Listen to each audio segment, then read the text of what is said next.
Transformación clave.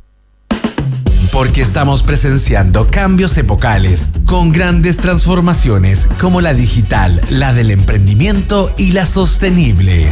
Desde ahora en Radio La Clave, Alex Tudor llega al aire de la 92.9 para presentar Transformación clave. Una invitación a conversar los temas que nos impulsan a todas y a todos a construir un mundo mejor. Bienvenidos. ¿Cómo están? Bienvenidos y bienvenidas a Transformación Clave. Lunes 31 de enero. Se nos va enero. Qué lástima el veranito que está pasando. Y se nos viene febrero, que también es entretenido. Cuando son casi las 4:03 de la tarde, con 31 grados en Santiago de Chile. Nos siguen en Radio La Clave, 92.9 FM. Y también en nuestra página web, por supuesto, Radio La Clave. Y YouTube, @Radio La Clave. Así que ahí nos pueden ver cómo nos vemos, estas voces, quiénes somos. Vamos a conversar y vamos a partir con nuestra próxima entrevista. Transformación clave. Mundo digital. El mundo digital y el Plan Nacional de Data Centers en Chile, que da un impulso tremendo al futuro digital alrededor de esto. La idea es transformarnos en un hub, que se desarrollen carreras, competencias para complejizar nuestra economía. Típica discusión, ya la ha nombrado, de César Hidalgo y de Sebastián Edwards, el economista, que en temáticas de baterías de litio era difícil porque los lugares de consumo, China están muy lejos, lo encarecía, pero en estas temáticas hace todo sentido transformarse en un hub en este tipo de cosas. Así que para conversar de eso tenemos un tremendo invitado, Pablo García, vicepresidente de Data Center de Sirion Technologies. Tiene un cargo en inglés, pero yo lo traduje para Latinoamérica. Ojo, Pablo, ¿cómo estamos? Bienvenido. Muy bien, muchísimas gracias por la invitación. Muy bien, muy contento, y creo que el tema es muy interesante, ¿no?, a desarrollar. Un piacere, gracias a ti por estar acá, y saludamos también a nuestro co-conductor de este bloque, don Mario Fernández, experto en temas de data center, no sé, pero experto en temas de TI, de larga carrera en el mundo corporativo, de empresas de bienes de consumo, fast moving le llaman, que se mueven rápido, pero en TI. ¿Cómo estamos, Mario? En este caso se consumen rápido. Sí. Hola, Acércate Alex. Hola, Pablo. Un gusto estar aquí en esta tarde calurosa en Santiago y conversar de un tema que a mí me apasiona, que son los data centers, la tecnología, la transformación, cómo las cosas van cambiando, y a veces nos damos cuenta que no cambian tanto tampoco, sino que son distintas capas que se van colocando sobre cosas anteriores. Pero de todo eso vamos a conversar con Pablo y con Alex aquí. Excelente. Oye, cuéntanos un poquito, Pablo, de Sirion Technologies. Yo lo he entrevistado a usted, a ti no. Pero nunca está de más recordarle a nuestros auditores y auditoras, ¿qué es Sirion Technologies? Muy bien, Sirion Technologies es una empresa que lleva muchos años en el mercado, tiene más de 30 años, prestando servicios de telecomunicaciones por un lado y de data center por otro. Tenemos en total 18 data centers en la región, todos interconectados a través de una red de fibra óptica submarina y terrestre propia. Tanto la red como los data centers son operados por Sirion. Perfecto.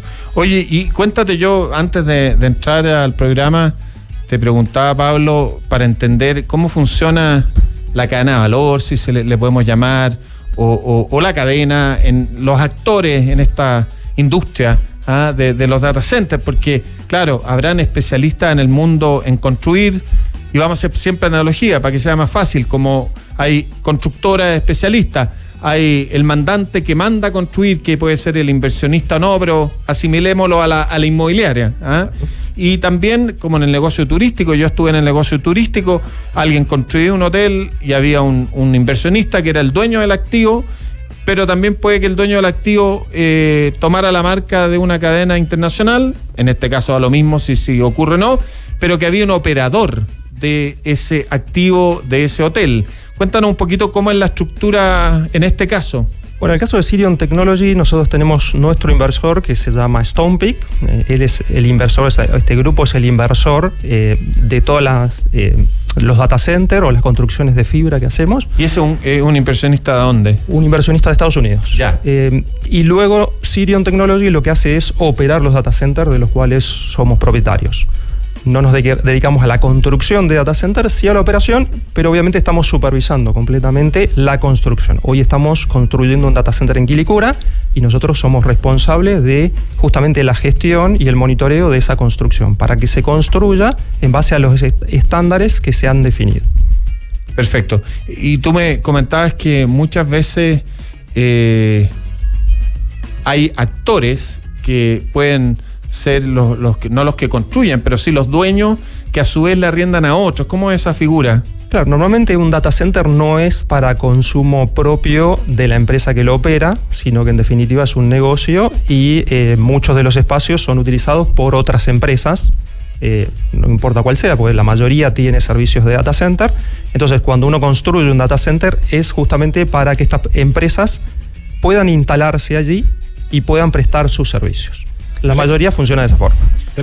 Solo para terminar, y funciona de esa forma y pueden participar incluso en el proceso anterior a la construcción, en el diseño, es decir, sí. Porque estos grandes dueños de los data centers, igual que en los negocios inmobiliarios, en los shopping centers, se consiguen antes de hacer el proyecto preacuerdos, digamos, de arrendamiento para ir más seguro a la construcción y al desarrollo del proyecto. Pasa lo mismo acá. Claro, eso se llaman clientes ancla, donde en definitiva son clientes que están, que ya tienen un acuerdo previo a la construcción, y muchas veces esos clientes ancla son clientes tan importantes que de alguna forma participan en el diseño de la sala o del data center que se están construyendo para que ellos lo puedan utilizar. Son clientes que normalmente se involucran mucho en el diseño porque les interesa la disponibilidad del servicio.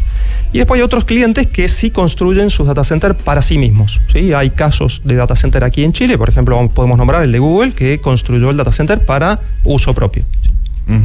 Mario, por favor. Sí, sería interesante tal vez que Pablo nos comente algo que nos había comentado antes de esta entrevista, digamos, que es un poco la historia de la compañía, cómo nace, digamos, y cómo crece y en qué países están operando hoy día. Bueno, esta compañía nació hace muchísimos años atrás, en sus orígenes se llamaba IMSAT, luego fue adquirida por varias empresas y hemos ido cambiando de nombre a lo largo del tiempo. En el año 2022, justamente este grupo inversor Stonepeak adquiere a la empresa y bueno, hoy somos parte de este grupo y somos Sirion Technology. Como les mencionaba al principio, con 18 data centers en total en Latinoamérica y una red de fibra óptica submarina que los une a todos ellos. ¿Están en todos los países en Latinoamérica o están más concentrados en alguna región específica? En la mayoría, estamos en la mayoría: Brasil, Colombia, Ecuador, Perú, Venezuela, Argentina y Chile. También tenemos algunas cosas en México, también. Es interesante la evolución que han tenido los data centers. A uno que le tocó administrar sistemas, digamos, en compañías grandes, todo administrador de sistemas o gerente de sistemas quería tener su propio data center, digamos, ¿ya? Y me tocó construir más de uno, digamos, en mi carrera. Sin embargo, eso quedó absolutamente obsoleto. Hoy día, tener un data center propio en las empresas, digamos, es casi un sinsentido, porque el costo administrativo, el costo de gestión, o sea, todos tuvimos alguna vez un data center que era una sala aislada, con algunas tecnologías, con puertas ignífugas, y con eso estábamos contentos. Pero se le fue colocando tanta tecnología, tanta seguridad a esto, necesidades de operación 7x24, que hacían que imposible para las empresas que no sean de muy alta tecnología el poder gestionar esto. Y ahí es cuando aparecen, digamos, los servicios de empresas como usted y otras más, digamos, que empiezan a brindar estos data centers. Pero después viene la nube. Y con la nube uno pensó que se acababan los data centers como servicio también, porque se lo iban a llevar todas las grandes compañías. Pero no, aquí estamos de vuelta. Cuéntanos un poquito cómo has visto tú esta evolución, Pablo. Como todo en la vida, todo evoluciona, ¿no? Y es increíble, pero todavía hay empresas que mantienen sus servicios en sus propios data centers. Y muchas veces cuando nosotros nos juntamos con ellos y nos toca conversar respecto de esto, notamos que de alguna forma desvían la mirada de su negocio. Y por eso es que de alguna forma nosotros incentivamos a que las empresas lleven sus servicios de TI y sus datos a nuestros data centers, porque en definitiva Sirion Technology es una empresa experta en este tipo de servicios y con eso logramos que el cliente final se concentre justamente en su negocio, ¿no? Si es una empresa de retail, bueno, puede enfocarse 100% en su negocio Y nosotros nos encargamos del resto, ¿no? Que llevamos mucho tiempo desarrollando este tipo de soluciones de data center, por lo tanto conocemos un montón de las nuevas tecnologías. En el nuevo data center que estamos construyendo, obviamente se están aplicando muchas de estas nuevas tecnologías. Ese data center es un data center que ya está preparado para inteligencia artificial. ¿SAN 2? Se llama SAN 2. ¿Y por qué? Justamente tenemos un acrónimo que lo estamos utilizando en todas las ciudades, es las 3 primeras letras del nombre de la ciudad donde está instalado y el número. Obvio. SAN 1 es el que está... Bastante obvio. SAN 1 es el que está operando, SAN 2 es el nuevo que está operando hoy día está en Huachuraba. En Huachuraba, en Ciudad Empresarial. Por la entrada de Pedro Fontova. Pablo, yo quiero preguntarte un poquito por el momento actual de la industria de los data centers. Se creó una asociación nacional de data centers, ustedes participan. Cuéntanos un poquito qué hay detrás de esta asociación o el momento y las posibilidades futuras, desafíos, pero sobre todo las posibilidades futuras de transformarse Chile, lo que yo decía al principio, en un hub de servicios en base a muchos data centers, etcétera, etcétera. ¿Cómo lo ves? Mira, como hablábamos, el negocio de data center ha evolucionado de una forma radical, ¿no? Hoy hay del orden de 31 data centers construidos ya en Chile y se habla de que hay alrededor de 30 proyectos adicionales en construcción. Hablamos de proyectos y no de data center porque muchas veces una empresa compra un terreno muy grande y construye una parte y luego, en la medida que el negocio lo permite, sigue construyendo otras salas de data center. Se está midiendo mucho hoy en megawatts. Hasta el año 2023 se hablaba de 119 megawatts construidos de data center. Ya estamos del orden de 200 y hay del orden de 60 megawatts adicionales en construcción, ¿no? Eso muestra que hay un boom de construcción de data center porque, en definitiva, todo va hacia el mundo digital. Hoy nadie se imaginaría tener que hacer un trámite, no sé, por ejemplo, sacar una partida de nacimiento y tener que ir al registro civil. Aunque suene increíble, hay ciudades en el mundo donde todavía eso ocurre, ¿no? Y te demorás un día a lo mejor. Hoy agarramos el celular y nosotros sacamos la partida de nacimiento en 2 segundos. Eso lo habilita justamente la existencia de estos data centers, porque en estos data centers se monta toda la infraestructura y todas las plataformas necesarias para que esto funcione. ¿Qué es lo que ha pasado en Chile? El crecimiento ha sido exponencial, ¿sí? ¿Y por qué? ¿Qué factores han habilitado eso? Bueno, uno de los factores muy importantes es la estabilidad tanto económica como gubernamental en Chile, ¿no? O sea, en Chile la legislación te permite que si hoy tenés una normativa, la normativa va a seguir vigente, va a tener sus adecuaciones, pero no te va a inhabilitar el negocio. En muchos países de Latinoamérica ocurre que esto cambia de un día para el otro y es imposible para un inversor extranjero tomar una decisión de invertir. Chile es muy estable, entonces definitivamente es un foco de instalación. Una consulta al respecto, pero los data centers que están instalados en Chile están para otorgar servicios hacia empresas en Chile, o son data centers para dar servicios a nivel de la región? Normalmente dan servicio a todo el mundo, ni siquiera a la región, ni siquiera a Latinoamérica. Podría estar dando servicios a una empresa europea, o sea, sin ningún tipo de problema. O sea, sí, pero hay un tema de conectividad y latencia que hace que me imagino que el foco esté, digamos, todavía en la región y principalmente en Chile, donde la comunicación es un poco mejor. Sí, pero no necesariamente, porque por ejemplo hoy vos podrías contratar un servicio en la nube y en esa nube te toca o lo elegís en Virginia o tal vez elegís en alguna nube que está en Europa y normalmente las aplicaciones te funcionan. Ahí hay un concepto que se maneja mucho que se llama hibridez. Lo que normalmente se hace son soluciones que están preparadas para la nube, se llevan a la nube, y soluciones que todavía no están preparadas para la nube o son muy dependientes de la latencia, se dejan en un data center local para que su acceso sea mucho más rápido. Mencionaste que SAN 2 iba a estar preparado para inteligencia artificial. ¿Qué cambia en un data center con la inteligencia artificial versus los data centers más tradicionales con cómputos normales, digamos? Básicamente es el tema de consumo eléctrico y disipación de calor, ¿no? Los equipos de inteligencia artificial, estamos hablando de que cada rack de inteligencia artificial podría estar consumiendo del orden de 40 kilowatts aproximadamente por cada rack, cuando en un rack normal estamos hablando de 5 o 10, ¿no? Entonces tenés un consumo muy concentrado de energía y esos racks generan demasiado calor. Por lo tanto, tenés que poder refrigerarlo. La forma de refrigerar este equipamiento de inteligencia artificial es directamente con un circuito que pasa justamente por la zona donde se genera mucho calor al interior de cada uno de los equipos, con algún líquido refrigerante y en algunos casos con agua. Perfecto. Oye, yo te pregunté por la asociación, pero lo más relevante, no sé si es eso, pero el plan nacional. Cuéntanos un poquito de ambas. Yo no sé si ustedes participan de la asociación ya, pero sobre todo la importancia de este plan nacional. ¿Qué te parece? ¿Cuál es la diferencia con otros países que quizás no tienen el mismo plan? Bueno, lo importante del plan es que busca, de alguna forma, facilitar el acceso de las empresas extranjeras que quieran invertir. Una de las problemáticas que existía hasta hace un año atrás era la facilidad para obtener los permisos de construcción.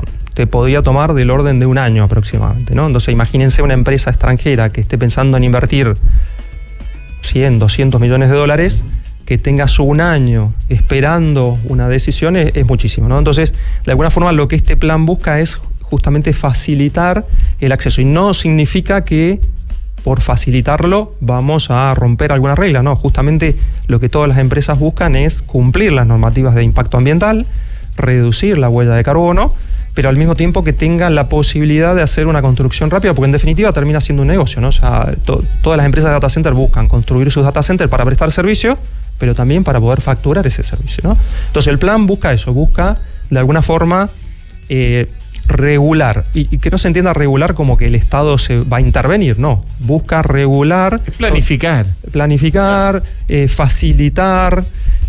Pero ¿qué pasa? Hoy es un documento que está escrito, pero eso no alcanza, hay que empezar a hacer otras cosas, ¿no? Que justamente permitan flexibilizar algunas cosas y permitan acelerar determinados procesos para que la parte de planificación sea más corta. Pablo, déjame llevarte a un terreno un poquito más polémico, digamos, y a lo mejor te voy a poner un poco incómodo porque no es tu empresa, pero conversemos un poquito del caso del data center de Google, que recibió cierta presión de los vecinos y tuvieron que cambiar la solicitud de permiso ambiental, por cuanto entiendo que originalmente sacaban agua desde pozos profundos y van a buscar otra solución, y la están buscando, lo cual les debe haber alargado bastante el proyecto. Pero lo que voy es que el agua que debe consumir un data center, si bien puede ser mucha, me imagino que la recirculan. Entonces, no es que estén sacando agua constantemente, debería ser una cantidad bastante pequeña para lo que es una industria normal, digamos, o estoy muy mal. Mira, ese caso es un caso emblemático.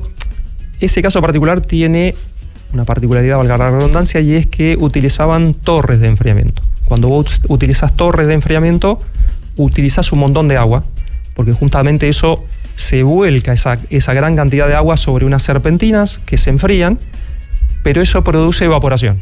Entonces, claro, el proyecto de ellos mencionaban que sacaban una gran cantidad de agua de la cuenca, refrigeraban y después la volvían a dejar en la cuenca, pero te generaba mucha evaporación, ¿no? Entonces, es una tecnología que hoy no se está usando tanto, ¿sí? Hay algunos proyectos que sí la usan, pero normalmente no se usan. Normalmente se usan circuitos cerrados de agua, donde vos de alguna forma tenés que incorporar a lo mejor 1 litro de agua diario como mucho a ese sistema. Y hay algunos que son muy buenos que casi que no tenés que ponerle agua en una semana, ¿no? Entonces utilizás por un lado de circuito cerrado de agua, y hay otros que se utilizan que es con gas, que también es circuito cerrado de gas, por donde circula justamente este gas frío, y con eso enfrías las salas de data center.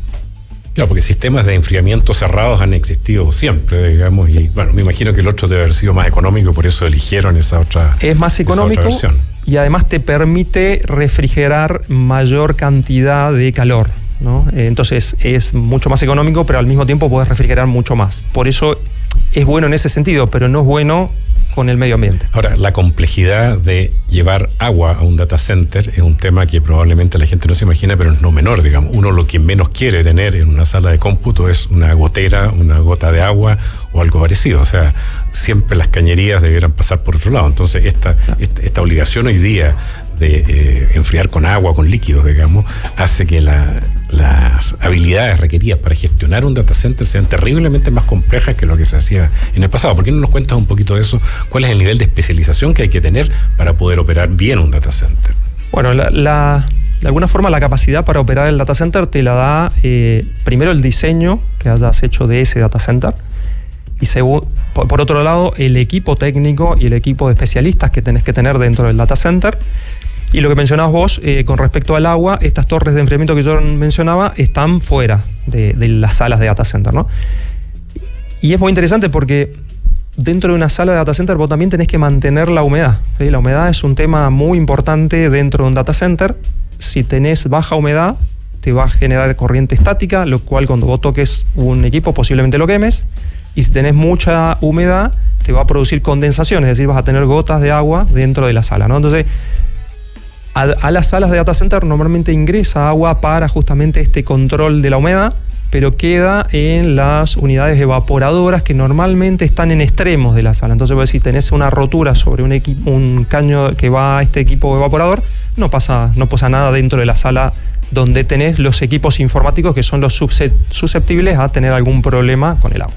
Oye, Pablo, hablemos un poquito salió el World Economic Forum y los trabajos, digamos, los 15 que suben, los 15 que bajan. Habían 3 que no eran de tecnología y dentro de los primeros habían también 3 que tenían que ver con data. Cuéntanos un poquito cómo es el mercado. Sabemos que faltan profesionales.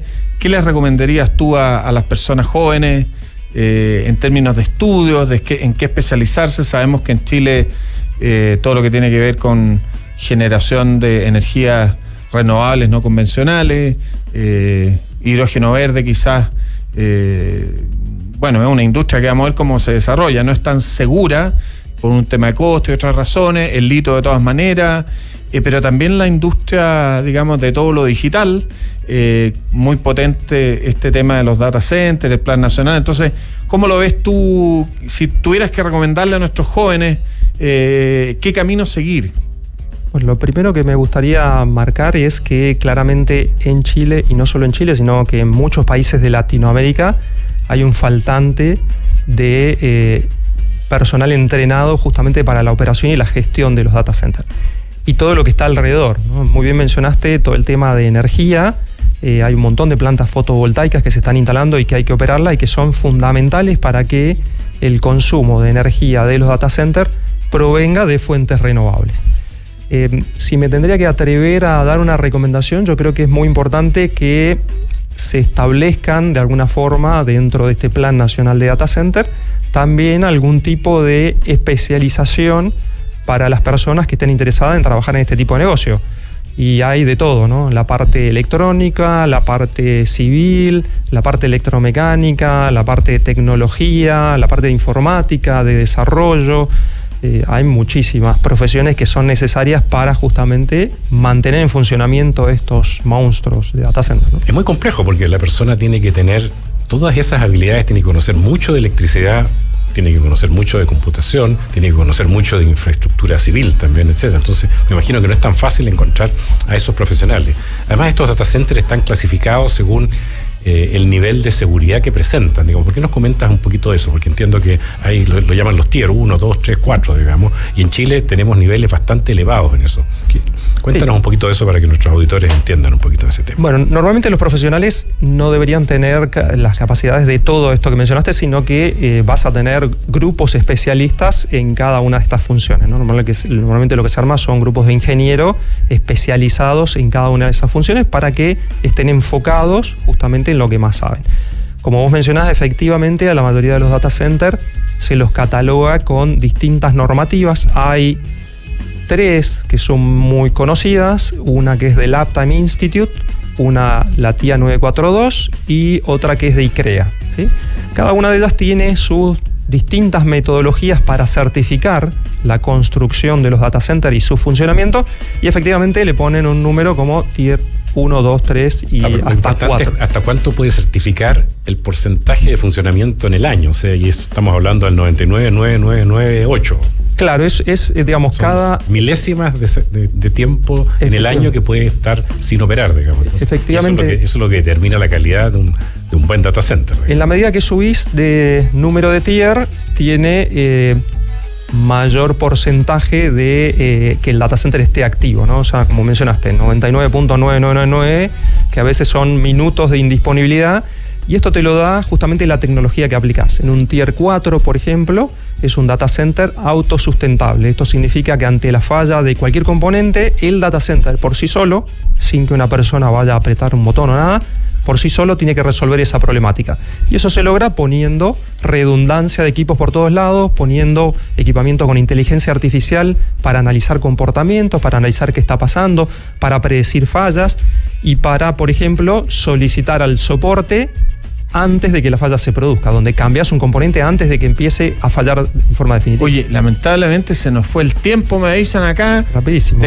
Pasa rápido, tenemos que saludar a SQM, empresa global que es del norte de Chile y durante 54 años ha contribuido a entregar soluciones para el progreso humano. Sus productos son esenciales para la industria de la salud, alimentación, tecnología y la generación de energías limpias que mueven al mundo. Y Enex, licenciataria de Shell en Chile, lidera el mercado energético logrando estándares de calidad y compromiso ambiental. Conócelos en www.enex.cl. Agradecerle a los dos, pero bueno, Mario se queda con nosotros en el segundo bloque, a Pablo García, vicepresidente de Data Center de Sirion Technologies. Que les vaya muy bien, Pablo, y seguimos ahí en contacto para ver cómo avanza ese famoso SAN 2, Santiago 2. Muchísimas gracias e invitados a ir a conocerlo. Realmente es una construcción muy moderna y que utiliza tecnología de punta, así que... Encantado, gracias.